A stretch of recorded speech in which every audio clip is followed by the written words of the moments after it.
selaasni mexaabasha ni beeytan xaabasha sana sonini wenni yera male wajjuman dhoomini ulaaleen saamida cufti sibanamtu khadaan ergaarama yaa wayyaa kunti uumamte haala aduu malee abaluu ajjeesee hin beeynu oduu dabarsee akkuma bahetti takka gubbaa dhawaniiti dhaabu janiini dhaabbachuu dinnaan akkasitti dhawamee oduu jedhan malee abaluu dhahee bas hin beeynu sa'aatillaa fi gaafasa isaa kudha lama. Kudha lamaa fi nusa booda. Asii nyaatanii asii.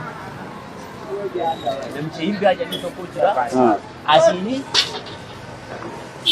ree qalaabeeti asitti asii nyaatanii bahe. Dhaban toksii nammaate gaafa sargoo sanii. Toksii nammaate gaafa qawxii taate. Maallaqa kafalee hogguu gabba'u hirgaan itti cufu. Asii ol godhate gaafa. Asii ol kara deemuu jira. Abubakar jechuudha. Abubakar Musa. Bakka kana ga'e laa.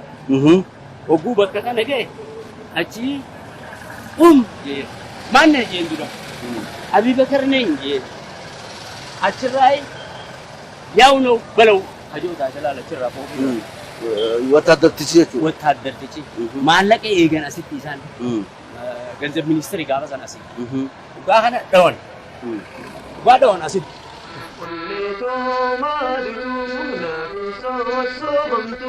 Laal qawween bakka dhohitee ni galnu.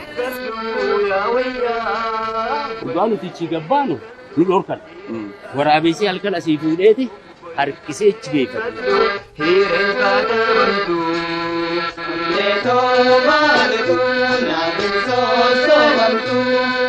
Muka san jala nyaatee laa.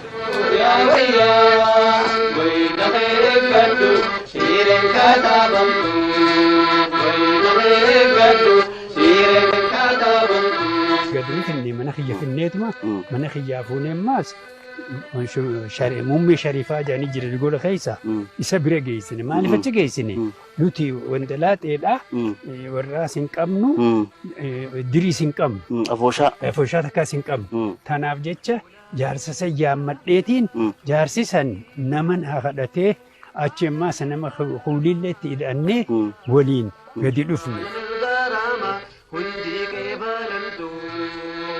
Amata 45 dura. Tanaan hin beekamtu. Tanaa gargar hin beekamtu. Yoo namni illee na gaafate ilmaan illee yoo dhufan yoo na gaafataniifiin mukuma kana milikeeta qabadhe. Muka kana qabadheetiin kanarraa isaan qabta kanaa siqaa guddaa kanarraa qalbii tiyyaarra godhadhee finnee toora.